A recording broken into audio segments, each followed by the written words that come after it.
এটা এসেছিলো, এটা 2019-এ for the second period elements হচ্ছে বলে দ্য কারেক্ট হচ্ছে increasing order of first ionization enthalpy.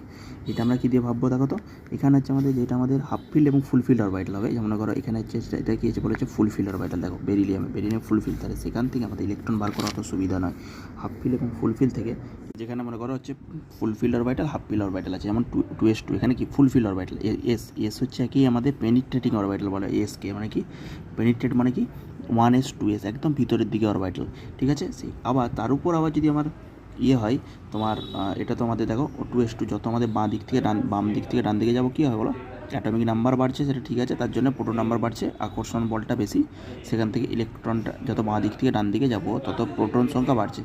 তাহলে ইলেকট্রন সংখ্যা বাড়ছে, ইলেকট্রন বাড়লে কী হবে, কেন্দ্রে প্রোটন বাড়বে।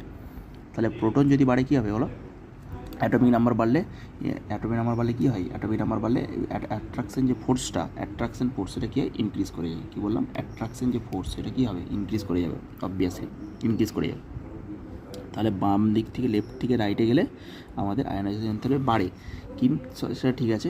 কিন্তু দেখো এখানে যখন আমাদের আবার হাফ ফিল্ড ফুল ফিল্ড অরবিটাল এসে যাবে, কী বললাম, হাফ ফিল্ড ফুল ফিল্ড হচ্ছে মানে কি ইলেকট্রন দুটো জোড়বদ্ধ ইলেকট্রনকে বার করতে পারবো না। আবার হাফ ফিল্ড অরবিটাল, এই যে হাফ ফিল্ড যদি চলে আসে আবার এই যে এখানে হাফ ফিল্ড অরবিটাল হচ্ছে মোস্ট স্টেবল, এই যে 2p3, দেখো 2p3 nitrogen, okay, due to exchange energy principle. Exchange energy বলে একটা প্রিন্সিপাল আছে, এনার্জিটা কী হয় এখানে, এক্সচেঞ্জ এনার্জি প্রিন্সিপালের জন্য ইলেকট্রনের ডিস্ট্রিবিউশনটা খুব সুন্দর হয়, সেই জন্য এরা কী হয় পি অরবিটাল ছেড়ে বেরোতে চায় না। তাহলে হাফ ফিল্ড আর ফুল ফিল্ড অরবিটালের জন্য মোস্ট স্টেবল। আবার দেখো এখানে তাহলে 2s2টা আমার মোস্ট স্টেবল। এবারে দেখো এখানে আছে লিথিয়াম, বেরিলিয়াম, বোরন, অক্সিজেন। এখানে ভাবো যে দেখো লিথিয়ামের সাথে আমাদের হচ্ছে বেরিলিয়াম আর বোরনের মধ্যে তুমি প্রথমে দেখো বেরিলিয়াম বোরনের যে অপশানটা আছে, বেরিলিয়াম বোরন বেরিলিয়াম, ঠিক আছে, এইটা আমাদের প্রথমে ভাবো, এটা হাফ ফিল্ড ফুল ফিল্ড। তো দেখো এখানে 2p থেকে ইলেকট্রন বেরোচ্ছে, এখানে 2s2 থেকে, কোনটা অসুবিধা, এই 2sটা মোর অ্যাট্রাকশন ফোর্স আছে, 2s থেকে ইলেকট্রন বেরোনো অত সুবিধা নয়। তার মানে আমাদের এর হচ্ছে আয়নাইজেশন এনথালপি বেশি হবে বেরিলিয়ামের, বোঝা গেল, কারণ কি এখানে ফুল ফিল্ড অরবিটাল। তাহলে বেরিলিয়ামের আয়নাইজেশন এনথালপি বেশি হবে, তার মানে বেরিলিয়ামটা এখানে জিতে যাবে। তার মানে এখানে দেখো এখানেও বেরিলিয়াম আছে, এখানেও বেরিলিয়াম আছে, ঠিক আছে।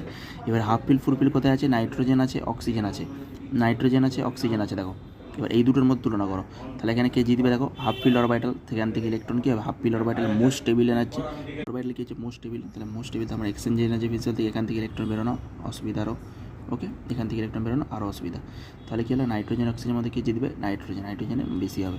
তাহলে এখানে দেখো নাইট্রোজেনে অক্সিজেনে বেশি আছে, এখানে নাইট্রোজেন কার্বন অক্সিজেন হবে না, তারপরে এখানে অক্সিজেনে বেশি করে দিয়েছে, এটা হবে না, তারপরে আর নিয়ন তো লাস্টে হবেই বেশি, তারপরে ফ্লোরিন, ওকে, তারপরে সি হচ্ছে আমাদের অ্যান্সার, ওকে। এখানে 2s2 2p1। এবার লিথিয়াম